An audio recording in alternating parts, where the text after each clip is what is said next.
ಸಪ್ತಕ ಸಂಸ್ಥೆಯ ರೂವಾರಿಗಳಾದ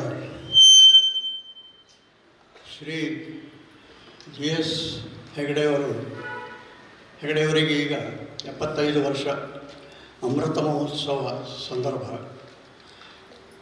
ಈ ಸಂದರ್ಭದಲ್ಲಿ ಅಕಸ್ಮಾತ್ ಅವರು ನಮ್ಮ ಕೈಗೆ ಸಿಕ್ಕಿದ್ದಾರೆ. ಅವರಿಗೆ ಬಂದು ಪ್ರತ್ಯೇಕವಾಗಿ ದೊಡ್ಡ ಪ್ರಮಾಣದಲ್ಲಿ ಸನ್ಮಾನ ಮಾಡಬೇಕು ಅಂತ ನಮ್ಮ ಆಲೋಚನೆ ಇತ್ತು. ಆದರೆ ಅದು ಅವರು ಇವತ್ತು ಬೆಳಗಾವಿ, ನಾಳೆ ಬೆಂಗಳೂರು, ನಾಡಿದ್ದು ಕಲ್ಕತ್ತಾ, ಆಚೆ ನಡೆದು ಡೆಲ್ಲಿ ಅಂದ್ಕೊಂಡು ಕಾಲಿಗೆ ಚಕ್ರ ಕಟ್ಕೊಂಡು ಓಡಾಡೋದು. ತಿಂಗಳಿಗೆ 4 ಕಾರ್ಯಕ್ರಮ ಕನಿಷ್ಠ ಮಾಡ್ತಾವೆ ಬೇರೆ ಬೇರೆ ಕಡೆ. ಅದ್ಭುತ ಸಂಘಟಕರು ಮುಖ್ಯವಾಗಿ. ಅವರ ಪರಿಚಯ, ಸಪ್ತಕದ ಪರಿಚಯ, ಕಲಾವಿದರ ಪರಿಚಯ ಮತ್ತು ಮಾನಪತ್ರದ ಪ್ರತಿಗಳನ್ನು ನಿಮ್ಮ ಕೈಯಲ್ಲಿ ಕೊಟ್ಟಿದ್ದೇವೆ. ಯಾಕಂದರೆ ನಾವು ಅದನ್ನು ಹೇಳ್ತಾ ಸಮಯವನ್ನು ಹೆಚ್ಚು ಕಳೆಯಬಾರದು ಅನ್ನೋ ದೃಷ್ಟಿಯಿಂದ ನಿಮ್ಮ ಕೈಯಲ್ಲಿ ಕೊಟ್ಟಿದ್ದೇವೆ. ದಯವಿಟ್ಟು ಅದನ್ನು ಎಲ್ಲರೂ ಓದ್ಕೋಬೇಕು. ಈಗ ಈ ಕಾರ್ಯಕ್ರಮವನ್ನು ಉದ್ಘಾಟನಾ ಸಮಾರಂಭಕ್ಕೆ ಮುಖ್ಯ ಅತಿಥಿಗಳಾಗಿರುವಂತಹ ಡಾಕ್ಟರ್ ಅರವಿಂದ್ ಕುಲಕರ್ಣಿಯವರು ಮತ್ತು ಶ್ರೀ ರಮೇಶ್ ಬೆಂಗಲ್ ಅವರು ವೇದಿಕೆಗೆ ಬರಬೇಕು ಅಂತ ಕೇಳ್ಕೊಳ್ತೀನಿ. ಶ್ರೀ GS ಹೆಗಡೆಯವರು,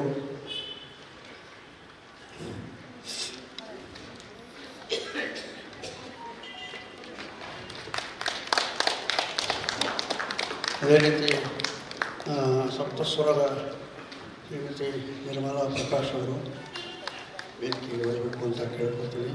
ರವಿ ಕೊಟ್ಟಾರಗಸ್ತಿ ಅವರು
ಶ್ರೀ GS ಹೆಗಡೆಯವರು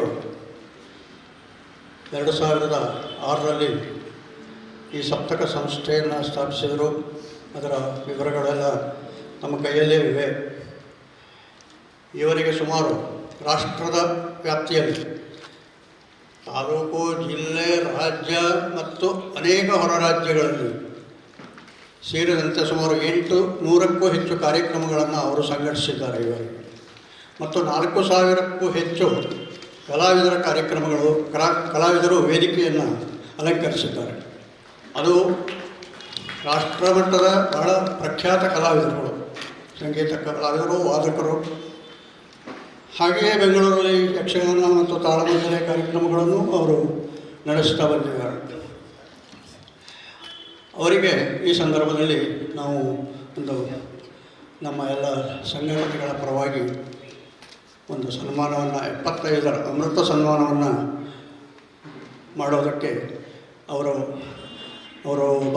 ಬರ್ತಾರೋ ಇಲ್ಲ ಅನ್ನೋ ಸ್ವಲ್ಪ ಸಂಶಯ ಇತ್ತು. ಸ್ವಲ್ಪ ತಡವಾಗಿ ನಮಗೆ ಒಪ್ಪಿಗೆ ಸಿಕ್ಕಿದ್ದರಿಂದ ನಾವು ಇವತ್ತು ಈ ಕಾರ್ಯಕ್ರಮವನ್ನು ಇಟ್ಟುಕೊಂಡಿದ್ದೇವೆ. ಈ ಕಾರ್ಯಕ್ರಮದ ಉದ್ಘಾಟನೆಯನ್ನು ಮಾಡಿದಂತಹ, ದೀಪ ಪ್ರಜ್ವಲನ ಮಾಡಿದಂತಹ ಶ್ರೀ ಅರವಿಂದ್ ಕುಲಕರ್ಣಿ ಅವರು, ಡಾಕ್ಟರ್ ಅರವಿಂದ್ ಕುಲಕರ್ಣಿ ಒಂದೆರಡು ಮಾತುಗಳನ್ನು ಮಾಡಬೇಕು.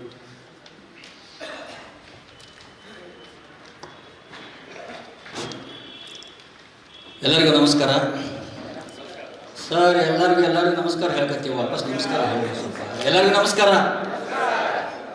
ನಿಮ್ಮಿಂದ ನಮಸ್ಕಾರ ಅನಿಸೋದು ಬಿಡೋದಿಲ್ಲ ನನಗೆ. ಸಪ್ತಕ ಬೆಂಗಳೂರು ಸಂಸ್ಥೆಯ ರೂವಾರಿ ಮತ್ತು ಸಾಕಷ್ಟು ಕರ್ನಾಟಕ ಅಷ್ಟೇ ಅಲ್ಲ, ಇಡೀ ಭಾರತದಲ್ಲೆಲ್ಲ ಸಪ್ತಕದ ಸಂಗೀತದ ಸುವಾಸನೆಯನ್ನು ಹಬ್ಬಿಸ್ತಿರುವ ಶ್ರೀ GS ಹೆಗಡೆಯವರಿಗೆ ಅಮೃತ ಮಹೋತ್ಸವವನ್ನು ಆಚರಿಸ್ಕೊಳ್ತಾ ಇದ್ದಾರೆ.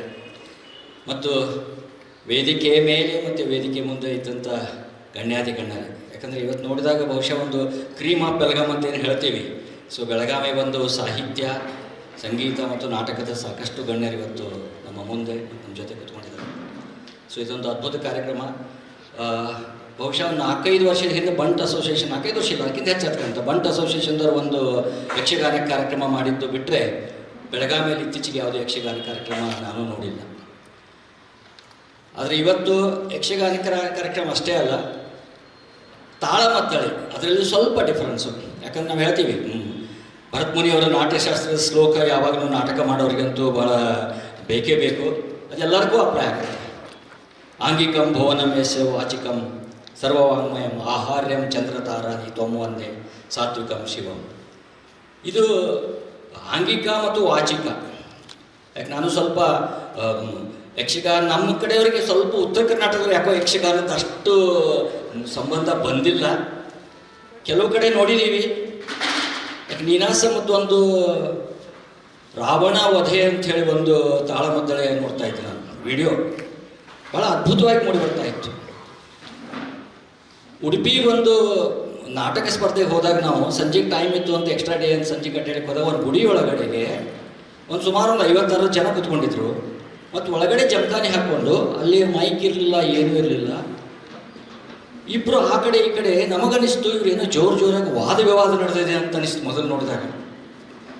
ಆಮೇಲೆ ನಾವೆಲ್ಲರೂ ಹೆಂಗೂ ಟೈಮ್ ಇತ್ತು ಅಂತ ಒಳಗಡೆ ಹೋಗಿ ಕೂತ್ಕೊಂಡಾಗ ಅಲ್ಲಿ ನೋಡಿದರೆ ಮುಂದೊಂದು 10-15 ನಿಮಿಷದಲ್ಲಿ ಆ ವಾದ ವಿವಾದ ಯಾವ ರೀತಿ ಇತ್ತು ಅಂತಂದರೆ, ಈ ಪಾರ್ಲಿಮೆಂಟಲ್ಲಿ ನಿನ್ನೆ ಕೆಲವೊಂದು ವಾದ ವಿವಾದ ನೋಡಿರಬೇಕು, ಅರ್ಥವಿಲ್ಲದ ವಾದ ವಿವಾದ. ಆದರೆ ಇಲ್ಲಿ ಎಕ್ಸ್ಟೆಂಪೋ ಅಂತ ಏನು ಹೇಳ್ತೀವಿ, ಪಾತ್ರಗಳವರು ಇಬ್ಬರು ಕೂತಾರೆ, ಇಬ್ಬರು ಪಾತ್ರಗಳೇ. ಆದರೆ ಎಲ್ಲೂ ಸ್ಕ್ರಿಪ್ಟ್ ಇಲ್ಲ ಯಾರ ಕೈಯಲ್ಲೂ, ಮತ್ತು ಎಲ್ಲೂ ಬಹ್ಯಾಟ್ ಮಾಡಿದ್ದು ಸ್ಕ್ರಿಪ್ಟ್ ಅಲ್ಲೇ ಅಲ್ಲ ಅದು. ಅವ್ರು ಹೊಸದನ್ನೇನೋ ಹೇಳ್ತಾ ಇದ್ದಾರೆ. ಈಗ ರಾವಣ ವಧೆಯಲ್ಲಿ ನೋಡ್ತಾ ಇದ್ದೆ, ಅವ್ರು ಬಂದು ಒಬ್ಬರು ರಾವಣನ ಬಗ್ಗೆ ಇಷ್ಟು ಅದ್ಭುತವಾಗಿ ತಾವೇ ಒಂದು ರಾವಣನ ಪಾತ್ರ ಅಂತೇಳಿ ರಾವಣನ ಬಗ್ಗೆ ಅದ್ಭುತವಾಗಿ ಮಾತಾಡಲಿಕ್ಕೆ ಶುರು ಮಾಡಿದರು. ಒಂದು ಅರ್ಧ ಗಂಟೆ ಅದನ್ನು ಕೇಳಿದ ಮೇಲೆ ರಾಮ ಏನೂ ಅಲ್ಲ, ರಾವಣನ ಅತಿ ದೊಡ್ಡ ವಿದ್ವಾನ, ರಾವಣನ ಮುಖ್ಯ ಪಾತ್ರ, ರಾವಣನ ಅಷ್ಟು ವ್ಯಕ್ತಿತ್ವ ಯಾವುದಕ್ಕೆ ಇಲ್ಲ ಅಂತ ಅನ್ಲಿಕ್ಕೆ ಶುರು ಮಾಡಿಬಿಟ್ಟು ನಾನು ಕೇಳಿದ್ವಿ. ಆ ಪಾತ್ರ ರಾವಣ ಯಾವುದಲ್ಲ ಗೊತ್ತಿಲ್ಲ, ಆ ಪಾತ್ರ ಏನು ಮಾಡಿದ್ರಲ್ಲ, ಅವ್ರು ಏನು ಹೇಳ್ತಾ ಇದ್ರಲ್ಲ ಅದು ತಾಳಮದ್ದಳೆ ಬರೋದು. ಸುಮಾರು 12ನೇ ಶತಮಾನ ಅಂತ ಹೇಳ್ತಾರೆ ಯಕ್ಷಗಾನ ಪ್ರಾರಂಭ ಆದ್ದು. ಅದು ನಿಜವಾಗಿ 15ನೇ ಶತಮಾನದಲ್ಲಿ ಪ್ರಾರಂಭವಾಯಿತು. ಈಗ ತಂಕುತಿಟ್ಟು ಮತ್ತು ಬಗಡತಿಟ್ಟು, ಏನು ಬಡಗತಿಟ್ಟು ಎರಡು. ಇದು ತಂಕುತಿಟ್ಟದಲ್ಲಿ ಈ ಕೆಲವು ಯಕ್ಷಗಾನದಲ್ಲಿ ನೋಡಿರ್ಬೇಕು, ಜಿಗಿತಿರ್ತಾರೆ, ಬಂದು ತಿರುಗಿ ಹೀಗೆ ಜಿಗಿದು ಅಂದರೆ ಆಂಗಿಕ ಜಾಸ್ತಿ ಇರ್ತದೆ. ಆದರೆ ಈ ಬಡಗತಿಟ್ಟದಲ್ಲಿ ಬಂದಾಗ ಅದು ಉತ್ತರ ಕನ್ನಡ ಈ ಕಡೆ ಭಾಷೆ ಬರೋದು, ಅಲ್ಲಿ ಮುಖದ ಮೇಲಿನ ಹಾವಭಾವ, ಹುಬ್ಬುಗಳ ಕುಣಿತ ಇವುಗಳಿಂದ ಜಾಸ್ತಿ ಇರ್ತದೆ. ಮೊದಲಿನ ಕಾಲದಲ್ಲಿ ಯಕ್ಷಗಾನ ಪ್ರಾರಂಭ ಸಂಜೆ ಸ್ಟಾರ್ಟ್ ಆಗಿ ಅಥವಾ ರಾತ್ರಿ ಸ್ಟಾರ್ಟ್ ಆಗಿ ಮರುದಿವಸ ಬೆಳಿಗ್ಗೆವರೆಗೆ ಇರ್ತಿತ್ತು, 12 ಗಂಟೆ. ಬಹುಶಃ ಕೋಟಾ ಶಿವರಾಮ್ ಕಾರಂತ್ ಅವರು ಅದನ್ನು ಸ್ವಲ್ಪ ಆಧುನೀಕರಣ ಮಾಡಿ ಅದನ್ನು 3 ಗಂಟೆಗೆ ತಂದಿಟ್ಟು. ಮತ್ತು ಯಾವ ವಿಷಯ, ಮಹಾಭಾರತ, ರಾಮಾಯಣ, ಭಾಗವತ, ಪುರಾಣ ಎಲ್ಲದರಲ್ಲೇ ಒಂದು ಸಂದರ್ಭಗಳನ್ನು ತಗೊಂಡು ಅದರ ಮೇಲಿಂದ ಯಕ್ಷಗಾನನೇ ಇರ್ಬೋದು ಅಥವಾ ಪಾತ್ರಗಳಿಲ್ಲದೇ ತಾಳಮದ್ದಳೆ ಮಾಡ್ತಾರೆ. ಇನ್ಫ್ಯಾಕ್ಟ್ ನಾನು ಓದ್ತಾ ಇದ್ದಾಗ ಸ್ವರಾಜ್ಯದ ಬಗ್ಗೆ ಕೂಡ ಒಂದು ಯಕ್ಷಗಾನ ಆಗಿದ್ದು ಓದಿದ್ದೆ ನಾನು. ಭಾರತಕ್ಕೆ ಏನು ಸ್ವಾತಂತ್ರ್ಯ ಸಿಕ್ತು, ಆ ಸ್ವರಾಜ್ಯ ಬಗ್ಗೆ ಕೂಡ ಒಂದು ಯಕ್ಷಗಾನ ನೋಡ್ತಾ ಇದ್ದೆ ನಾನು ವಿಡಿಯೋ. ಸೊ ಯಕ್ಷಗಾನ ಬರೀ ದಕ್ಷಿಣ ಕನ್ನಡ ಉತ್ತರ ಕನ್ನಡಕ್ಕೆ ಅಷ್ಟೇ ಮೀಸಲಾಗಿ ಅಲ್ಲ, ಅದನ್ನು ಯಾರು ಅನುಭವಿಸ್ಬೇಕು. ಯಾಕಂದರೆ ಇದು ಒಂದು ಕಲೆ, ಅದು ಸಂಗೀತ, ಸಾಹಿತ್ಯ ಅಥವಾ ನಾಟಕ ಯಾವ ರೀತಿ ಒಂದು ಕಲೆ ಇದೆ, ಆ ರೀತಿ ಇದು ಒಂದು ಕಲೆ. ಅದರಲ್ಲೂ ತಾಳಮದ್ದಳೆ. ಇದರಲ್ಲಿ ಯಾವ ರೀತಿಯ ಅವರಿಗೆ ಆ ಸಂದರ್ಭ ಅಥವಾ ಒಂದೇನು ಪ್ರಸಂಗ ತಗೊಂಡಾರ, ಆ ಪ್ರಸಂಗದ ಬಗ್ಗೆ ಅಥವಾ ಪಾತ್ರಗಳ ಬಗ್ಗೆ ಎಷ್ಟು ಆಳವಾಗಿ ಅಭ್ಯಾಸ ಮಾಡಿದ್ರೆ ಅಷ್ಟರ ಪ್ರಕಾರ ಅದು ಹೋಗ್ತದೆ. ಅರ್ಧ ಗಂಟೆ ಅಂತ ಹೇಳಿದರೆ 2.5 ಗಂಟೆ 3 ಗಂಟೆ ವಾದ ವಿವಾದ ಹೋಗ್ಬೋದು. ಅದು ತಾಳಮದ್ದಳೆ. ಕೆಲವೊಂದು ಸಲ ಇಷ್ಟು ಅಂದರೆ ಜೋರಾಗಿ ಜಗಳನ ಸ್ಟಾರ್ಟ್ ಆಗಿದೆ ನಮಗನ್ನಿಸ್ತದೆ, ಅದು ಜಗಳ ಇರೋದಿಲ್ಲ. ಆದರೆ ಅವ್ರು ಮಾತಾಡೋ ಸ್ಟೈಲು ಅಥವಾ ವಾದ ವಿವಾದ, ಪಾತ್ರಗಳ ಬಗ್ಗೆ ಒಬ್ಬರಿಗೊಬ್ಬರು ನಾನು ದೊಡ್ಡವನು, ನನ್ನ ಪಾತ್ರ ಹೀಗೆ, ಇದಕ್ಕೆ ನೀವು ಉತ್ತರ ಕೊಡು ಅಂತ ಇವ್ರು ಹೇಳ್ತಾರೆ, ಅವರು ಅದಕ್ಕೆ ಸಂದರ್ಭ ತಕ್ಕ ಅವರು ಉತ್ತರ ಕೊಡ್ತಾ ಇರ್ತಾರೆ. ಸೊ ಇವತ್ತು ಶ್ರೀಕೃಷ್ಣ ಸಂಧಾನ ಒಂದು ತಾಳಮದ್ದಳೆಯಲ್ಲಿ ನಾವು ಭಾಳ ಕುತೂಹಲಕಾರಿಯಾಗಿದ್ದೀವಿ. ಅದನ್ನು ಕೇಳಬೇಕು, ನೋಡಬೇಕು, ಯಾವ ರೀತಿ ಪ್ರಸಂಗಗಳು ಬರ್ತವೆ, ಎಷ್ಟು ಯಾವ ಲೆಂತ್ಗೆ, ಯಾವ ವೇವ್ ಲೆಂತ್ಗೆ ಹೋಗಿ ಅದನ್ನು ತಗೋತಾರೆ ಅಂಥೇಳಿ ನಮಗೂ ಒಂದು ಕುತೂಹಲ ಇದೆ. ಬೆಳಗಾವಿಯಲ್ಲಿ ಇವತ್ತು ಶಾಸ್ತ್ರಿಯವರಿಗೆ ತುಂಬ ಮೊದಲೇದಾಗಿ ನಿಜವಾಗ್ಲೂ ಎಲ್ಲ ಶಾಸ್ತ್ರಿಯವರಿಗೆ ಒಂದು ಅಭಿನಂದನೆ ಕಾರ್ಯಕರವಾಗಿ ದೊಡ್ಡ ಚಪ್ಪಾಳೆ ಹೊರಬೇಕಾಗಿರೋದು. ಈ ರೀತಿ ಕಾರ್ಯಕ್ರಮವನ್ನು ಇಲ್ಲಿ ಆಯೋಜನೆ ಮಾಡಿ ಎಲ್ಲ ಸಂಘಟನೆಯವರು, ಸಾಹಿತ್ಯ, ಸಂಗೀತ, ನಾಟಕ ಪ್ರತಿಯೊಬ್ಬರು ರಂಗಭೂಮಿಯವರಲ್ಲಿ ತಂದು ಕೂಡಿಸಿ ಈ ಒಂದು ಕಾರ್ಯಕ್ರಮ ಮಾಡಿಸ್ಲಿಕ್ಕೆ ಅವರು ಮೂಲ ಕಾರಣ.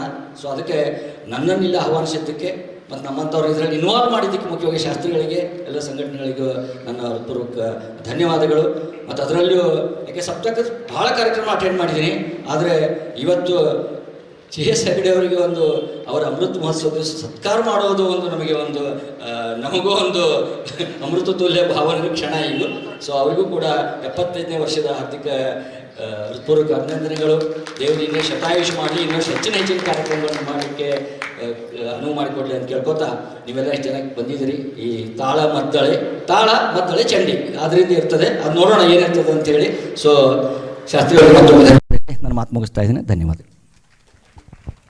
ಧನ್ಯವಾದಗಳು. ಶ್ರೀ ರಮೇಶ್ ಜಂಗಲ್ ಅವರು ಒಂದು 2 ನಿಮಿಷ ಮಾತನಾಡಬೇಕು. ಅವರು ನಿವೃತ್ತ ಸೂಪರಿಂಟೆಂಡೆಂಟ್ ಇಂಜಿನಿಯರು, ಆದರೆ ಸಲಹೆ, ಸಾಹಿತ್ಯ, ಸಂಸ್ಕೃತಿಗಳಿಗೆ ಪೋಷಕರಾಗಿ ನಮ್ಮ ಎಲ್ಲ ಕಾರ್ಯಕ್ರಮಗಳಲ್ಲಿ ಅವರು ಪಾಲ್ಗೊಳ್ತಾ ಇದ್ದಾರೆ. ಅವರು 1-2 ನಿಮಿಷ. ಹಿರಿಯರಾದ ಹೆಗಡೆಯವರೇ, ಕುಲಕರ್ಣಿಯವರೇ, ರವಿಯವರೇ ಮತ್ತು ಈ ಎಲ್ಲ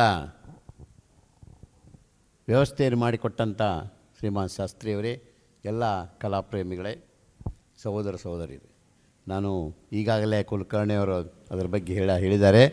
ನನಗೆ ತಾಳಮದ್ದಲೆ ಅಂತ ಕೇಳಿದ ಕೂಡಲೇ ಶಾಸ್ತ್ರಿಗಳು ಹೇಳಿದಾಗ ನಾವೆಲ್ಲ ಯಕ್ಷಗಾನ ಕೇಳಿದ್ವಿ, ಪಾರಿಜಾತ ಕೇಳಿದ್ವಿ, ದೊಡ್ಡಾಟ ಕೇಳಿದ್ವಿ.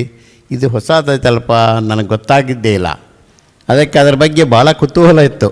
ಇವತ್ತು ಎಲ್ಲ ಪ್ರೋಗ್ರಾಮ್ನ ಕ್ಯಾನ್ಸಲ್ ಮಾಡಿ ಇವತ್ತು ಎಲ್ಲಿ ಇದ್ರೂ ಇದು ನೋಡಲೇಬೇಕು ಅಂತೇಳಿ ಇವತ್ತಿನ ದಿವಸ ಇಲ್ಲಿ ಬಂದಿದ್ದೇನೆ. ಇದು ಹೊಸದು, ನಾನು ಕೇಳಿದ್ದಿಲ್ಲ. ನಮ್ಮ ಕುಲಕರ್ಣಿಯವ್ರಿಗೆ ಯಾರು ಗೊತ್ತಿತ್ತು, ನನಗಂತೂ ಏನು ಗೊತ್ತಿರಲಿಲ್ಲ. ಆದ್ದರಿಂದ ಮೊಟ್ಟ ಮೊದಲನೇ ದಿನ ಭಾಳ ಕುತೂಹಲದಿಂದ ಬಂದಿದ್ದೇನೆ. ನಾನು ಹೆಚ್ಚಿಗೆ ಮಾತಾಡೋದಿಲ್ಲ, ಯಾಕಂದರೆ ಇವತ್ತು ಅಂಥ ಹಿರಿಯ ಕಲಾವಿದರು ನಮ್ಮ ಎದುರಿಗಿದ್ದಾರೆ. ಅವರು ಇವತ್ತು 75ನೇ ವರ್ಷ ಮುಟ್ಟಿದಾರ, ಸಂತೋಷ. ಅವ್ರು ನೋಡಿದರೆ 75 ವರ್ಷ ಅನಿಸೋದಿಲ್ಲ, ಇನ್ನೂ ಹೆಂಗೆ ಹುಡುಗ ಕಣ್ಣಂಗೆ ಕಾಣ್ತಾರೆ. ಅಂಥವ್ರಿಗೆ ಸನ್ಮಾನ ಮಾಡುವಂಥ ಒಂದು ಅವಕಾಶ ನಮಗೆ ಸಿಕ್ಕೈತೆ ಬೆಳಗಾವಿಯವರಿಗೆ. ಅದನ್ನು ತಂದುಕೊಟ್ಟಂಥ ನಮ್ಮ ಶಾಸ್ತ್ರಿಯವರಿಗೆ ಧನ್ಯವಾದ ಹೇಳಬೇಕು. ಶಾಸ್ತ್ರಿಯವರು ಯಾವಾಗಲೂ ಹೊಸದು ಹೇಳ್ತಿರ್ತಾರೆ, ಏನಾರು ಒಂದು ಬರೆಯೋದು ಹಾಗೆ ಒಂದೇನೋ ಸೋಷಿಯಲ್ ಮೀಡಿಯಾದಾಗ ಹಾಕಿದರೆ ಹೊಸ ವಿಷಯನ ಏನೋ ತಿಳಿಸ್ತಿರ್ತಾರೆ, ಯಾರು ಗೊತ್ತಿರಲಾರ್ದಂಥದ್ದು. ಅಂಥ ಶಾಸ್ತ್ರಿಯವರ ಪರಿಚಯ ಆದ ನಂತರ ನನಗೆ ಭಾಳ ಅವರು ಎಲ್ಲ ಚಟುವಟಿಕೆ ಬಗ್ಗೆ ನನಗೆ ಆಸಕ್ತಿ ಹೆಚ್ಚಿರ್ತೈತಿ. ಇಷ್ಟು ಹೇಳಿ ನಾನು ಮತ್ತೊಮ್ಮೆ ಇದಕ್ಕೆ ಕರೆದಿದ್ದಕ್ಕೆ ಶಾಸ್ತ್ರಿಗಳಿಗೂ ಮತ್ತು ಎಲ್ಲ ಸಂಘಟನೆಗಳು ನಿಮ್ಮೆಲ್ಲರಿಗೂ ಧನ್ಯವಾದ ಹೇಳಿ ನಾನು 2 ಮಾತು ಮುಗಿಸ್ತೀನಿ. ಧನ್ಯವಾದಗಳು ಸರ್.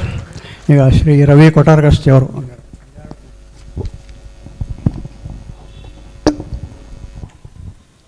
ವೇದಿಕೆ ಮೇಲೆ ಇರುವಂಥ ಎಲ್ಲ ಆದರಣೀಯ ಗಣ್ಯರೇ ಹಾಗೂ ಇಲ್ಲಿ ಭಾಗವಹಿಸಿದಂಥ ಬೆಳಗಾವಿಯ ಎಲ್ಲ ಸಾಂಸ್ಕೃತಿಕ ಆದರಣೀಯ ಗಣ್ಯರೇ, ಬಹುಶಃ ಇವತ್ತು ಬೆಳಗಾವಿಯಲ್ಲಿ ಒಂದು ಒಳ್ಳೆಯ ಸಾಂಸ್ಕೃತಿಕ ಮತ್ತು ಈಗ ಅಗತ್ಯ ಇರುವಂಥ ಏನು ಯಕ್ಷಗಾನದ ಇನ್ನೊಂದು ಭಾಗವಾದಂಥ ತಾಳಮದ್ದಲೆ ಇಡೀ ನಮ್ಮ ಬದುಕಿನ ಸಂಸ್ಕೃತಿ ಮತ್ತು ಸಾಂಸ್ಕೃತಿಕತೆ ಅರಿವನ್ನು ಮೂಡಿಸುವಲ್ಲಿ ಭಾಳ ಮಹತ್ವವಾದಂಥ ಪಾತ್ರ.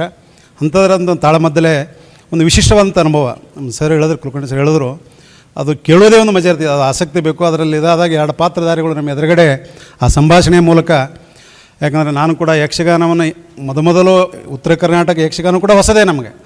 ಇತ್ತೀಚಿನ ಆಸಕ್ತಿಯನ್ನು ಬೆಳೆಸ್ಕೊಂಡಾಗ ಯಕ್ಷಗಾನವನ್ನು ನೋಡುವಂಥ ಒಂದು ಆಸಕ್ತಿನೇ ಬೆಳೀತಾ ಇದೆ.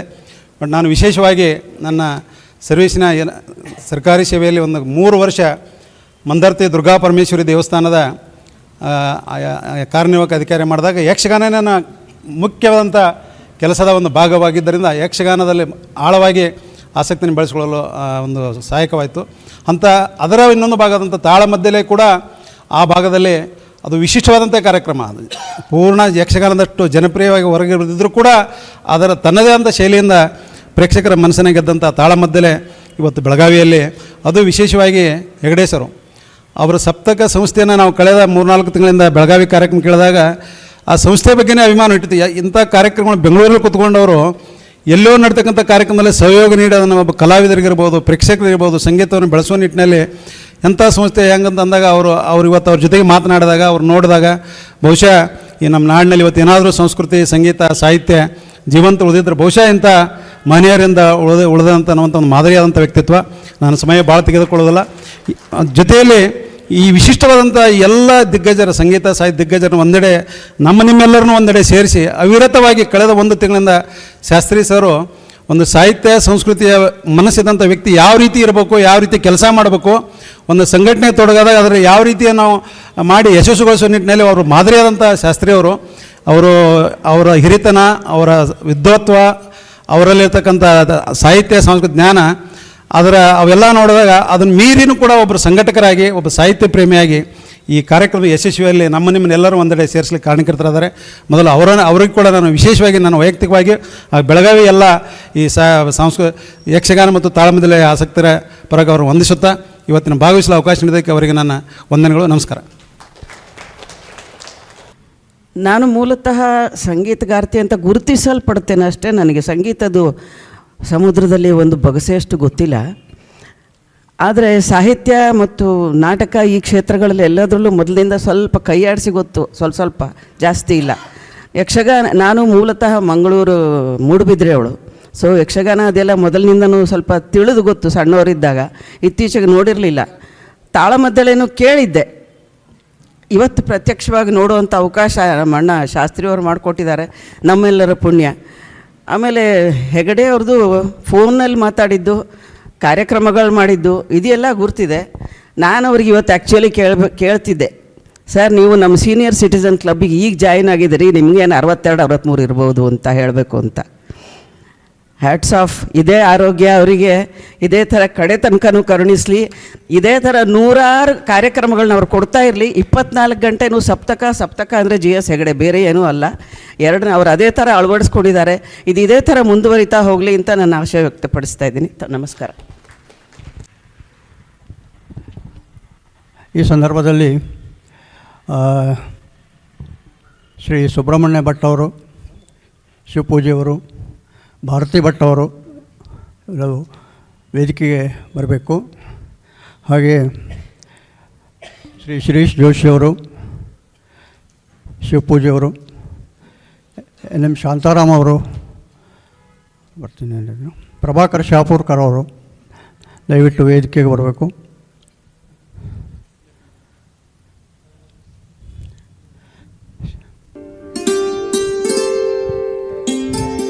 ಶ್ರೀ ಸತ್ಯನಾರಾಯಣ ಅವರು,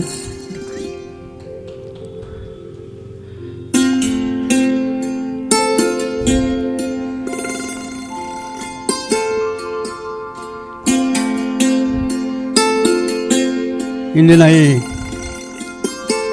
ಶುಭ ಸಂದರ್ಭದಲ್ಲಿ ನಾವು GS ಹೆಗಡೆ ಅವರನ್ನು ಸನ್ಮಾನಿಸ್ತಾ ಇದ್ದೇವೆ. ಮೊದಲು ಅವರಿಗೆ ಕೊಡುವಂತಹ ಮಾನಪತ್ರವನ್ನು ನಾನು ಇಲ್ಲಿ ಓದಿ ಹೇಳ್ತಾ ಇದ್ದೇನೆ. ಕನ್ನಡ ಸಾಂಸ್ಕೃತಿಕ ಸಂಘಟನೆಗಳ ಒಕ್ಕೂಟ ಬೆಳಗಾವಿ ಸಪ್ತಕ ಸಂಗೀತ ಸಂಸ್ಥೆಯ ಸಂಚಾಲಕರು, ಕಲಾಪೋಷಕರು ಆದ ಶ್ರೀ GS ಹೆಗಡೆ ಅವರಿಗೆ ಗೌರವಾದರಪೂರ್ವಕ ಅರ್ಪಿಸುತ್ತಿರುವಂತಹ ಮಾನಪತ್ರ. ಮಾನ್ಯರೇ, ಸಪ್ತಕ ಸಂಗೀತ ಸಂಸ್ಥೆಯ ಮೂಲಕ ಹಿಂದೂಸ್ತಾನಿ ಶಾಸ್ತ್ರೀಯ ಸಂಗೀತ ಕ್ಷೇತ್ರದಲ್ಲಿ ಅಪೂರ್ವ ಸೇವೆ ಸಲ್ಲಿಸುತ್ತಿರುವ ತಾವೀಗ ಸಾರ್ಥಕ ಬದುಕಿನ 75ನೇ ವರ್ಷದಲ್ಲಿ ಕಾಲಿಟ್ಟ ಅಮೃತ ಘಳಿಗೆಯಲ್ಲಿ ತಮ್ಮ ಆ ಸಂಭ್ರಮದಲ್ಲಿ ಪಾಲ್ಗೊಳ್ಳುವ ಸದವಕಾಶವನ್ನು ನಮಗೆಲ್ಲ ಒದಗಿಸಿಕೊಟ್ಟಿದ್ದೀರಿ. ತಮಗೆ ಅಮೃತಾಭಿನಂದನೆಯ ಈ ಗೌರವವನ್ನು ಸಲ್ಲಿಸಲು ನಮಗೆ ಅತೀವ ಸಂತೋಷವಾಗುತ್ತದೆ. ಕಲಾರಾಧಕರೇ, ಉತ್ತರ ಕನ್ನಡ ಜಿಲ್ಲೆಯ ಹೊನ್ನಾವರದ ಶರಾವತಿ ನದಿ ತೀರದ ಪುಟ್ಟ ಹಳ್ಳಿಯಲ್ಲಿ ಜನಿಸಿ ಸ್ವಯಂ ಪ್ರಯತ್ನದಿಂದ ಬೆಳೆದು ಬಾಲ್ಯದಿಂದಲೂ ಕಲಾಭಿರುಚಿಯನ್ನು ಮೈಗೂಡಿಸಿಕೊಂಡು ಬ್ಯಾಂಕ್ ವೃತ್ತಿಯೊಡನೆ ಸಂಗೀತ, ಯಕ್ಷಗಾನ ಕಲೆಗಳ ಪ್ರವೃತ್ತಿಯನ್ನು ಬೆಳೆಸಿಕೊಂಡು ಬಂದ ತಾವು 2006ರಲ್ಲಿ ರಾಜ್ಯದ ರಾಜಧಾನಿ ಬೆಂಗಳೂರಿನಲ್ಲಿ ಸಪ್ತಕ ಸಂಗೀತ ಸಂಸ್ಥೆಯನ್ನು ಸ್ಥಾಪಿಸಿ ಕಳೆದ 2 ದಶಕಗಳಿಂದ ಶಾಸ್ತ್ರೀಯ ಸಂಗೀತ ಕ್ಷೇತ್ರದಲ್ಲಿ 800ಕ್ಕೂ ಹೆಚ್ಚು ಕಾರ್ಯಕ್ರಮಗಳನ್ನು ಸಂಘಟಿಸಿದ ಅಸಾಮಾನ್ಯ ಸಾಧಕರು ತಾವು. 4000ಕ್ಕೂ ಹೆಚ್ಚು ಸುಪ್ರಸಿದ್ಧ ಹಿರಿಕಿರಿಯ ಕಲಾವಿದರಿಗೆ ವೇದಿಕೆಗಳನ್ನು ಒದಗಿಸಿ ಯುವ ಪ್ರತಿಭೆಗಳಿಗೂ ಅವಕಾಶ ನೀಡಿ ಪ್ರೋತ್ಸಾಹಿಸಿ ಬೆಳೆಸುವ ಘನ ಕಾರ್ಯ ಮಾಡಿದ್ದೀರಿ. ಸಂಗೀತ ಕಲಿಯ ಬಯಸುವವರಿಗೆ ತಮ್ಮ ದತ್ತಿ ಸಂಸ್ಥೆಯಿಂದ ವಿದ್ಯಾರ್ಥಿ ವೇತನ ನೀಡಿ ಅಶಕ್ತ ಕಲಾವಿದರಿಗೆ ಆರ್ಥಿಕ ಸಹಾಯ ಒದಗಿಸಿ ಅಗತ್ಯವಿರುವ ಸಂಗೀತ ಶಾಲೆಗಳಿಗೆ ಸಂಗೀತೋಪಕರಣಗಳನ್ನು ಕೊಟ್ಟು ಸಂಗೀತ ಕಲೆ ಮತ್ತು ಕಲಾವಿದರ ಬೆಳವಣಿಗೆಗೆ ಹಾದಿ ಮಾಡಿಕೊಟ್ಟಿದ್ದೀರಿ. ಹಿರಿಯ ಕಲಾವಿದರಿಂದ ಕಿರಿಯರಿಗಾಗಿ ಕಾರ್ಯಾಗಾರ ಪ್ರಾತ್ಯಕ್ಷಿಕೆಗಳನ್ನು ಏರ್ಪಡಿಸಿ ಮಾರ್ಗದರ್ಶನ ಮಾಡಿದ್ದೀರಿ. ಕಲಾವಿದರಂತೆಯೇ ಹಲವು ಸಂಘಟಕರನ್ನು ಸಹ ಗುರುತಿಸಿ ಗೌರವಿಸಿದ್ದೀರಿ. ಅಷ್ಟೇ ಅಲ್ಲ, ಸಪ್ತಕದ ಎಲ್ಲ ಕಾರ್ಯಕ್ರಮಗಳನ್ನು ಯಾವುದೇ ಪ್ರವೇಶ ಶುಲ್ಕವಿಲ್ಲದೆ ಉಚಿತವಾಗಿ ಪ್ರದರ್ಶಿಸುತ್ತಿರುವುದು ಗಮನಾರ್ಹ. ಕಲಾ ಪೋಷಕರೇ, ಸಂಗೀತ ಕ್ಷೇತ್ರದಲ್ಲಿ ಮಾತ್ರವಲ್ಲ, ಸಮಾಜ ಸೇವೆಯಲ್ಲೂ ಭಾಗಿಯಾಗಿರುವ ತಾವು ಹಲವು ಬಗೆಯ ಸಾಮಾಜಿಕ ಕಾರ್ಯಗಳಿಗೆ ಧನ ಸಹಾಯವನ್ನು ಒದಗಿಸಿದ್ದೀರಿ. ಕೊರೋನಾ ಕಾಲದಲ್ಲಿ ಕಲಾವಿದರಿಗೆ ಆರ್ಥಿಕ ನೆರವು, ಶಾಲೆಗೆ ಮಧ್ಯಾಹ್ನದ ಊಟಕ್ಕಾಗಿ ದೇಣಿಗೆ, ಪರಿಸರ ರಕ್ಷಣೆಗಾಗಿ ಗಿಡ ನೆಡುವಿಕೆ, ಸ್ವಚ್ಛತಾ ಅಭಿಯಾನಕ್ಕೆ ಕೈಜೋಡಿಸುವಿಕೆ ಮೊದಲಾದವುಗಳಲ್ಲಿಯೂ ಸಪ್ತಕ ತನ್ನ ಸಾಮಾಜಿಕ ಜವಾಬ್ದಾರಿಯನ್ನು ನಿರ್ವಹಿಸಿರುವುದು ಪ್ರಶಂಸನೀಯ. ಕುಟುಂಬ ವತ್ಸಲರೇ, ತಮ್ಮದು ಒಂದು ಸಂಗೀತ ಕುಟುಂಬ. ತಾವು ತಬಲಾವಾದಕರು, ಯಕ್ಷಗಾನ ಕಲೆಯ ಆರಾಧಕರು. ತಮ್ಮ ಸಹಧರ್ಮಿಣಿ ಶ್ರೀಮತಿ ಗೀತಾ ಹೆಗಡೆಯವರು ಸಹ ಸಂಗೀತ ಕಲಾವಿದೆಯಾಗಿ, ಸಂಗೀತ ಗುರುವಾಗಿ ಅಸಂಖ್ಯಾತ ಶಿಷ್ಯರಿಗೆ ಶಿಕ್ಷಣವಿತ್ತು ಬೆಳೆಸುತ್ತಾ ಬಂದವರು. ಬ್ಯಾಂಕ್ ಅಧಿಕಾರಿಯಾಗಿದ್ದ ತಮ್ಮ ಪುತ್ರ ಶ್ರೀ ಧನಂಜಯ ಹೆಗಡೆಯವರು ಸಂಗೀತ ಕ್ಷೇತ್ರದಲ್ಲಿ ಪೂರ್ತಿಯಾಗಿ ತಮ್ಮನ್ನು ತೊಡಗಿಸಿಕೊಳ್ಳಲು ಬ್ಯಾಂಕ್ ಹುದ್ದೆಯಿಂದ ಸ್ವಯಂ ನಿವೃತ್ತಿ ಪಡೆದು ಇಂದು ದೇಶದ ಖ್ಯಾತ ಯುವಗಾಯಕರಾಗಿ ಮನ್ನಣೆ ಪಡೆದಿದ್ದಾರೆ. ಇಲ್ಲಿ ಮಧ್ಯೆ ಒಂದು ಮಾತು, ಶ್ರೀ ಧನಂಜಯ ಹೆಗಡೆಯವರು 12 ವರ್ಷದವರಿದ್ದಾಗ ಸುಬ್ರಹ್ಮಣ್ಯ ಭಟ್ರು ನಾವು ಎಲ್ಲ ಸೇರಿ ವಾಂಗ್ಮಯ ಚರ್ಚಾ ಮಂಡಲದಲ್ಲಿ ಅವರ ಸಂಗೀತ ಕಾರ್ಯಕ್ರಮವನ್ನು ಏರ್ಪಾಟು ಮಾಡಿದ್ದೆವು. ಪಂಡಿತ್ ರಾಂಬಾಬು ಬಿಜಾಪುರೆ, ಚಂದ್ರಕಾಂತ್ ಕುಸ್ನೂರು ಮೊದಲಾದವರು ಬಂದು ಅವರನ್ನು ಆ ಬಾಲಪವಾಡವನ್ನು ಆಶೀರ್ವದಿಸಿದರು. ಇದನ್ನು ಇವತ್ತು ಇಲ್ಲಿ ನೆನಪಿಸಿಕೊಳ್ತಾ ಇದ್ದೇನೆ. ಇವತ್ತು ರಾಷ್ಟ್ರ ಮಟ್ಟದ ಗಾಯಕರಾಗಿ ಅವರು ಖ್ಯಾತಿವೆತ್ತಿದ್ದಾರೆ. ಸಪ್ತಕ ಚಾರಿಟೇಬಲ್ ಟ್ರಸ್ಟಿನ ಮೂಲಕ ತಮ್ಮ ಇಡೀ ಕುಟುಂಬ ಸಂಗೀತ ಕಲೆಯ ಸರ್ವೋನ್ನತಿಗೆ ಶ್ರಮಿಸುತ್ತಿರುವುದು ನಿಜಕ್ಕೂ ಶ್ಲಾಘನೀಯ. ಸಪ್ತಕ ಕೇವಲ ಒಂದು ಸಾಮಾನ್ಯ ಸಂಗೀತ ಸಂಸ್ಥೆಯಲ್ಲ, ಅದೊಂದು ಈ ನಾಡಿನ ಸಾಂಸ್ಕೃತಿಕ ಶಕ್ತಿ. ತಮ್ಮ ಅದಮ್ಯ ಚೇತನದಿಂದ ಈ ಸಂಸ್ಥೆಯನ್ನು ತಾವು ಕಟ್ಟಿ ಬೆಳೆಸಿದ ಬಗೆ ಎಲ್ಲರಿಗೂ ಅತ್ಯುಚ್ಚ ಮಾದರಿಯಾಗಿದೆ. ಸಂಗೀತ, ಯಕ್ಷಗಾನ, ತಾಳಮದ್ದಳೆ ಮೊದಲಾದ ಕ್ಷೇತ್ರಗಳಲ್ಲಿ ನಿತ್ಯ ನಿರಂತರ ಚಟುವಟಿಕೆಗಳನ್ನು ನಡೆಸುತ್ತಿರುವ ತಮ್ಮ ಕರ್ತೃತ್ವ ಶಕ್ತಿ ಅಗಾಧವಾದುದು. ತಮಗೂ ತಮ್ಮ ಕುಟುಂಬದವರಿಗೂ ದೀರ್ಘಾಯುರ ಆರೋಗ್ಯ ಭಾಗ್ಯ ದೊರಕಲಿ ಮತ್ತು ಸಪ್ತಕ ಸಂಸ್ಥೆ ರಾಷ್ಟ್ರವ್ಯಾಪಿ ಮನ್ನಣೆಗೆ ಪಾತ್ರವಾಗಲಿ ಎಂದು ಹಾರೈಸುತ್ತಾ ತಮಗೆ ಅಮೃತ ಮಹೋತ್ಸವದ ಸಂದರ್ಭದ ಅಭಿನಂದನೆಗಳೊಡನೆ ಈ ಮಾನಪತ್ರವನ್ನು ಪ್ರೀತಿ ಗೌರವಗಳಿಂದ ಅರ್ಪಿಸುತ್ತಿದ್ದೇವೆ. ಡಾಕ್ಟರ್ ಅರವಿಂದ್ ಕುಲಕರ್ಣಿ ರಂಗಸಪ್ಪದ, ಶ್ರೀ ರಮೇಶ್ ಜಂಗಲ್ ರಂಗಸೃಷ್ಟಿ, ಡಾಕ್ಟರ್ ನೀತಾ ದೇಶಪಾಂಡೆ ಸಂಸ್ಕಾರ ಭಾರತಿ, ಶ್ರೀಮತಿ ನಿರ್ಮಲಾ ಪ್ರಕಾಶ್ ಸಪ್ತಸ್ವರ ಸಂಗೀತ ವಿದ್ಯಾಲಯ, ಶ್ರೀ ರವಿ ಕೊಟಾರ್ಗಸ್ತಿ ಕಲಾರಂಗ, ಸುಬ್ರಹ್ಮಣ್ಯ ಭಟ್ ಕಲಾರಂಗ, ಡಾಕ್ಟರ್ ಸತ್ಯನಾರಾಯಣ್ ನಾದಸುಧಾ ಸಂಸ್ಥೆ, ಶ್ರೀ ಶಿರೀಶ್ ಜೋಶಿ ರಂಗಸೃಷ್ಟಿ, ಶ್ರೀಮತಿ ಭಾರತಿ ಭಟ್ ಅವರು ವಾಗ್ದೇವಿ ಗಮಕ ಕಲಾ ಸಂಸ್ಥೆ, ಶ್ರೀ ಮುರುಗೇಶ್ ಶಿವಪೂಜಿ ಕರ್ನಾಟಕ ಪತ್ರಕರ್ತರ ಸಂಘ, ಶ್ರೀ ಎನ್.ಎಂ. ಶಾಂತಾರಾಮ್ ಬೆಳಗಾವಿ ಹವ್ಯಕರ ವೇದಿಕೆ, ಮತ್ತು ಶ್ರೀ ಪ್ರಭಾಕರ್ ಶಾಪುರ್ಕರ್ ಸಂಗೀತ ಕಲಾಕಾರ ಸಂಘ, ನಿವೇದಾರ್ಪಣೆ ಅಕಾಡೆಮಿಯ ಶ್ರೀ ಚಂದ್ರಶೇಖರ್ ನವಲಗುಂದವರು, ಕೃಷ್ಣಮೂರ್ತಿ ಪುರಾಣಿಕ ಟ್ರಸ್ಟ್ನ ಶ್ರೀ ಆನಂದ ಪುರಾಣಿಕರು, ನಾವು ತಮ್ಮೆಲ್ಲರ ಪರವಾಗಿ ಸಪ್ತಕದ ರೂವಾರಿ GS ಹೆಗಡೆಯವರಿಗೆ ಇಂದು ಇಲ್ಲಿ ಸನ್ಮಾನವನ್ನು ಮಾಡಿ ಈ ಮಾನಪತ್ರವನ್ನು ಅರ್ಪಿಸ್ತಾ ಇದ್ದೇವೆ.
ನಮ್ಮ ಇಂದಿನ ಅತಿಥಿಗಳಿಗೆಲ್ಲ ಪುಷ್ಪ ಗೌರವವನ್ನು ಮಾಡಬೇಕು.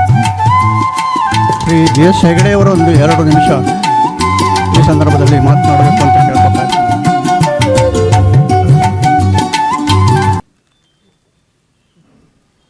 ಕೆಲವು ಸಲ ಜೀವನದಲ್ಲಿ ಮಾತು ಮೂಕವಾಗುತ್ತದೆ.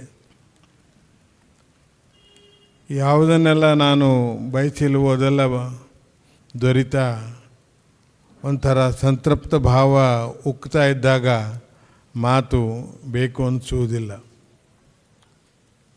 ನಾನು ನಮ್ಮ ಶಾಸ್ತ್ರಿಯರಿಗೆ ಹೇಳಿದ್ದೆ, ಮತ್ತು ಈ ಪರಿಚಯ ಭಾಷಣ ಇದು ಬೇರೆ, ಅದಕ್ಕೆ ನೀನೆಲ್ಲ ಮಾಡಿ ಹಚ್ಚಿಬಿಡಿ, ನಾನು ಸ್ವಲ್ಪ ಟೈಮಿಗೆ ಮಹತ್ವ ಕೊಡೋನು.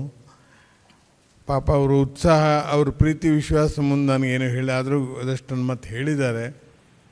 ಇಲ್ಲಿ ಒಂದು 2 ಮಾತನ್ನು ಹೇಳಲಿಕ್ಕೆ ಬಯಸ್ತೀನಿ.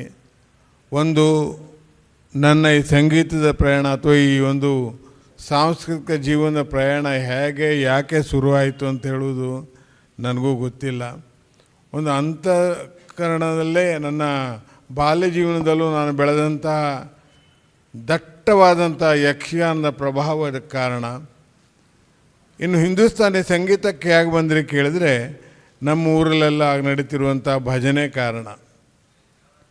ಭಜನೆಯಲ್ಲಿ ಆ ಕಾಲದಲ್ಲಿ ನಾವೆಲ್ಲ ಬಾಂಬೆ ಪ್ರಾವಿನ್ಸ್ ಇತ್ತಲ್ಲ ನಮ್ಮದು, ಹಾಗೆ ನಮ್ಮ ಮರಾಠಿ ಭಟ್ಗಳದವರೆಗೆ ನಮ್ಮ ಬಾಂಬೆ ಇದರಲ್ಲಿತ್ತು, ಅದು ಆ ಕಡೆ ಮಡ್ರಾಸ್ ಇತ್ತು. ಹಾಗೆ ನಮಗೆ ಹಿಂದೂಸ್ತಾನಿ ಶಾಸ್ತ್ರೀಯ ಸಂಗೀತದ ಅಭಂಗಗಳು, ಕೀರ್ತನೆಗಳು ಅದೆಲ್ಲ ತುಂಬ ಆಗ ಒಂದು ಮನಸ್ಸಿಗೆ ಸಣ್ಣರವಾಗಿಂದ ನನ್ನ ಒಂದು ಮನಸ್ಸಿನಲ್ಲಿ ನಾಟಿ ನನ್ನನ್ನು ಈ ರೀತಿಯಾಗಿ ಬೆಳೆಸಿದ ಶಕ್ತಿಗಳು. ಮುಂದೆ ಅದಕ್ಕೆಲ್ಲ ಕಾರಣವನ್ನು ಶಾಸ್ತ್ರೀಯರು ಹೇಳಿದ್ರಲ್ಲಿ ನಿಮ್ಮ ಕೈಯಲ್ಲಿ ಕೊಟ್ಟಿದ್ರಲ್ಲೆಲ್ಲ ಇದೆ. ಏನೋ ಆಗ್ತಾಯಿದೆ, ಯಾವುದೂ ನನ್ನ ಕೈದಲ್ಲ, ಎಲ್ಲ ಭಗವಂತನ ಇಚ್ಛೆ. ಇನ್ನು ಈ ತಾಳಮದ್ದಲೆ ಬೆಳಗಾವಿ ಬಗ್ಗೆ ಹೇಳಬೇಕಿದ್ರೆ, ನಮಗೂ ಭಾಳ ವರ್ಷದಿಂದ ನಾನು ಇಲ್ಲಿ ಅದೇ ಶಾಸ್ತ್ರೀಯರು ಹೇಳಿದ್ರಲ್ಲ ವಾಂಗ್ಮಯ ಚರ್ಚಾ ಮಂಡಳದಲ್ಲಿ ಧನಂಜಯ 9 ವರ್ಷವನು. ಈಗ ನಮ್ಮ ಹೆಗಡೆಯವ್ರು ನೆನಪು ಮಾಡಿದ್ರು. ಟಿಕೆಟ್ ಇಟ್ಟಿತ್ತು ಫಸ್ಟ್ ಟಿಕೆಟ್. ಆ ಟಿಕೆಟ್ ಇವತ್ತು ನನ್ನ ಹತ್ರ ಇದೆ, 5 ರೂಪಾಯಿ ಟಿಕೆಟು. ಆ ಕಾಲದಿಂದ ನೋಡಿದವನು. ಆಮೇಲೆ ಹಲವಾರು ವರ್ಷ ನಮ್ಮ ತರುಣ ಭಾರತ ಅವರ ಸಂಸ್ಥೆಯ ಒಟ್ಟಿಗೆ ರಿಜ್ ಥಿಯೇಟ್ರ್ ಏನೋ ಇತ್ತಪ್ಪ, ಅಲ್ಲಿ ಇಡೀ ಅಂತಾರಾಷ್ಟ್ರೀಯ ಮಟ್ಟದ ಎಂತೆಂಥ ಕಲಾವಿದನ ಕರೆದಲ್ಲಿ ಶಾಸ್ತ್ರೀಯ ಸಂಗೀತವನ್ನು ಮಾಡಿದ್ದೀನಿ ಎಷ್ಟೋ ವರ್ಷದಿಂದ. ಆಮೇಲೆ ನಮ್ಮ ಶಾಸ್ತ್ರೀಯರಿಗೆ ಈಗೊಂದು 16 ವರ್ಷದಂತೂ ಅವರ ಇಂಪು ಮತ್ತು ಆ ಇಂಚರ್ ಪ್ರಶಸ್ತಿ ಇದರಲ್ಲಿ ಪ್ರತಿ ವರ್ಷವೂ ಅದನ್ನು ಸಂಪೂರ್ಣವಾಗಿ ಸಪ್ತಕದ ಮೂಲಕವಾಗಿ, ಯಾಕೆಂದರೆ ಇಲ್ಲಿ ನನಗೆ ಕಾಣುವಂಥದ್ದು ಬೇರೆ ಯಾವುದೂ ಅಲ್ಲ. ಈ 82 ವರ್ಷದ ಯುವಕ ಹೀಗೆ ಮಾಡುವಾಗ ನನ್ನಂಥವನು ಯಾರು? ನಾನು ಮಾಡದೇ ಇದ್ದರೆ ನಾನು ಇಷ್ಟು ವರ್ಷ ದುಡ್ದ ನನ್ನ ಉದ್ದೇಶ, ನನ್ನ ಸಾಫಲ್ಯತೆ ಪಡೆಯುವುದೇಗೆ? ಅದಕ್ಕೋಸ್ಕರನೇ ಅದನ್ನು ಮಾಡ್ತಾಯಿದ್ದೆ. ಯಾವುದೂ ನನ್ನದಲ್ಲ, ಎಲ್ಲ ನಮ್ಮ ಹಿರಿಯರ ಆಶೀರ್ವಾದ. ನಮ್ಮ ಎಲ್ಲ ಬಂಧು ಬಾಂಧವರೆಲ್ಲ ಸಾಹಿತ್ಯ ಸಂಗೀತದಲ್ಲಿ ಬೇಕಾದಷ್ಟು ಜನ ಇದ್ದಾರೆ. ಕೆರೆಮನೆ ಪರಂಪರೆ ನನ್ನ ಬೆನ್ನಿಂದಿದೆ. ಎಲ್ಲ ಪ್ರತಿಯೊಂದು ನನ್ನ ವಿಷಯದಲ್ಲಿ ದೊಡ್ಡ ಒಂದು ಪ್ರೋತ್ಸಾಹ ಇದಿದೆ. ಆದರೆ ಒಂದು ಮಾತ್ರ ಸತ್ಯ, ಇದರಲ್ಲಿ ನಾನು ಬೇಡಿ ಕಾಡಿ ಮಾಡಿದ ಒಂದು ಸಂಸ್ಥೆ ಇಂದು ನೀಡುವ ಒಂದು ಮಟ್ಟಕ್ಕೆ ಬಂದಿದೆಯಲ್ಲ, ಇದು ನನಗೆ ಭಾಳ ಒಂದು ಆತ್ಮ ಸಂತೋಷವನ್ನು ಕೊಡ್ತಾ ಇದೆ, ಆತ್ಮ ತೃಪ್ತಿಯನ್ನು ಕೊಡ್ತಾ ಇದೆ, ಸಂತೃಪ್ತ ಭಾವನೆಯನ್ನು ಮೂಡಿಸ್ತಾ ಇದೆ. ಅಯ್ಯೋ ನಾನು ಇನ್ನೂ ಮಾಡಬೇಕು ಅಂತ ಹೇಳುವಂಥ ಚೈತನ್ಯವನ್ನು ತುಂಬುತ್ತಾ ಇದೆ. ಇದೊಂದು ಕಡೆ. ಇನ್ನು ಇಲ್ಲಿ ನಾನು ಕೊನೆಯ ಹೇಳಬೇಕಂತಂದರೆ ಈ ತಾಳಮದ್ದಳೆಯ ಬಗ್ಗೆ ಹೇಳಬೇಕು. ಒಂದೇ ಪಾಯಿಂಟು, ಕನ್ನಡದ ಭಾಷೆಯ ಉಳಿವು ಸಾಧ್ಯತೆಗೆ, ಬದ್ಧತೆಗೆ, ಅದರ ಪೂರಕವಾಗಿ ಪ್ರೇರಕವಾಗಿ ಕನ್ನಡವನ್ನೇ ಶಬ್ದವಲ್ಲದೆ ಇನ್ನೊಂದು ಸಂಸ್ಕೃತ ಬರ್ಬೋದು, ಅಲ್ಲದೆ ಇನ್ನೊಂದು ಶಬ್ದವನ್ನು ಬಳಸದೆ ಪ್ರಸ್ತುತಪಡಿಸುತ್ತಿರುವಂಥ ಒಂದೇ ಒಂದು ಕಲೆ ತಾಳಮದ್ದಲೆ. ಗಡಿನಾಡಿನಲ್ಲಿ ಸಪ್ತಕದ ಕನ್ನಡದ ಕಲರವ ತಾಳಮದ್ದಲೆ ಮೂಲಕ ಅಂತೇಳಿ ನಾನು ಪ್ರಚಾರ ಮಾಡಿದ್ದೀನಿ. ಯಾಕೆ ಹೇಳ್ತೀನಿ ಅಂದರೆ ಆ ವಿಷಯದಲ್ಲಿ ನೀವು ನೋಡಿ ಮುಂದೆ ನಡೆಯುವಂಥದ್ದು ಒಂದೇ ಒಂದು ಅಕ್ಷರ ಸಹ ಬೇರೆ ಬೇರೆ. ನಿಮ್ಮ ಉಳಿದ ಎಲ್ಲ ಪ್ರದರ್ಶನ ಕಲೆಗಳಲ್ಲೂ ಯಾವ ನಾಟಕ ಯಾವುದೇ ಆಗಿರಲಿ, ಇಂಗ್ಲೀಷ್ ಶಬ್ದ ಬರ್ಬೋದು, ಬೇರೆ ಶಬ್ದ ಬರ್ಬೋದು, ಇದರಲ್ಲಿ ಬರಲಿಕ್ಕೆ ಸಾಧ್ಯನೇ ಇಲ್ಲ. ಇಂಥ ಕನ್ನಡದ ಗಟ್ಟಿತನವನ್ನು ಯಾವ ಕಲೆ ಇಳಿಸಿದೆ ಅದನ್ನು ನಾವು ಹೇಳ್ಕೊಳ್ಳಿಕ್ಕೆ ಯಾಕೆ ಇದು ಮಾಡಬೇಕು? ಅದನ್ನು ಇವತ್ತು ಮಾಡ್ತಾಯಿದ್ವಿ. ಅದಕ್ಕೋಸ್ಕರ ಬೆಳಗಾವದಲ್ಲಿ ಅಂದ ತಕ್ಷಣ ಅವನು ಸಂಗೀತ ಮಾಡೋಣ ಅಂತಿದ್ದ. ನಾ ಇಲ್ಲ, ಈ ವರ್ಷ ಸಂಗೀತ ಎಲ್ಲ ಇದನ್ನು ಮಾಡಬೇಕು ಅಂತ ಹೇಳಿದೆ. ಯಾಕಂದ್ರೆ ಅವನು ಅದೇ ಕುಟುಂಬದಲ್ಲಿ ಅದೇ ನನ್ನ ಶ್ರೀಮತಿಯವರು, ನಮ್ಮ ಶಾಸ್ತ್ರಿ ಶ್ರೀಮತಿಯವರು ಅಕ್ಕ ತಂಗಿ ಮಕ್ಕಳು, ಕೆರೆಮನೆ ಶಿವರಾಮ ಮೇಡರ್ ತಂಗಿರ ಮಕ್ಕಳು. ನನ್ನ ಮೂಲ ಅದು. ಈ ಕಲೆ ವಿಷಯದಲ್ಲಿ ಹೇಳುವಾಗ ನಾನು ಮೆಚ್ಚಲೇಬೇಕಾಗುತ್ತೆ. ಇದಕ್ಕೋಸ್ಕರ ಇದನ್ನು ಇಟ್ಕೊಂಡಿದ್ದೀನಿ. ಇಂಥ ಒಂದು ವಿದ್ವತ್ ಸಭೆ ಇದು. ವಿದ್ವತ್ ಸಭೆ ಮುಂದೆ ಕೃಷ್ಣ ಮಾಡ್ಕೊಂಡು ಹೇಳಬಾರು, ಓಡಿ ಹೋಗಲಿ ಕೃಷ್ಣ ಅಂತ ಒಂದು ಸಭೆ ಹೋಗಿ ಅಂಥ ಸಭೆ ಇದು. ಯಾಕೆ ಹೇಳ್ತೀನಿ ಅಂದರೆ, ನಾನು ಸಂಗೀತ ಪ್ರೀತಿಯವರು ಬಂದರೆ ನನ್ನ ಪುಣ್ಯ. ಸಾಹಿತ್ಯಕ್ಕೆ ಮಾಡಿದಾಗಲೂ ಎಲ್ಲೂ ಈ ರೀತಿಯಾದಂಥ ಒಂದು ಸುಶೋಭಿತವಾದಂಥ ಇಂಥ ಪ್ರಾಜ್ಞರ ಸಭೆ ಮುಂದೆ ನನಗೊಂದು ಅಮೃತ ಮಹೋತ್ಸವದ ಸಂದರ್ಭದಲ್ಲಿ ಸನ್ಮಾನ ಮಾಡಿದ್ರಲ್ಲ, ನಿಮಗೆಲ್ಲರಿಗೂ ನಮಸ್ಕಾರ ನಮಸ್ಕಾರ ನಮಸ್ಕಾರ. ನನ್ನ ಮಾತನ್ನು ಮುಗಿಸ್ತೀನಿ.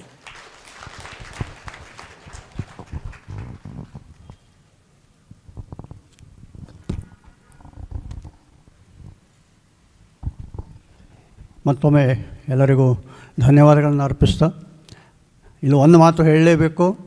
ಇವರು ಹೇಳಿದಾಗೆ ಇವತ್ತಿನ ಈ ಸಭೆಯನ್ನು ನೋಡಿದರೆ ನಿಜವಾಗಿ ಬಹಳ ಬೆರಗು ಉಂಟಾಗ್ತದೆ, ಸಂತೋಷವೂ ಉಂಟಾಗ್ತದೆ. ಯಾಕಂದರೆ ಎಲ್ಲ ಬೆಳಗಾವಿಯ ಮುತ್ತುರತ್ನಗಳನ್ನೆಲ್ಲ ತಂದರೆ ಇಲ್ಲಿ ರಾಶಿ ಹಾಕಿದಂಗೆ ಕಾಣಿಸ್ತಾರೆ.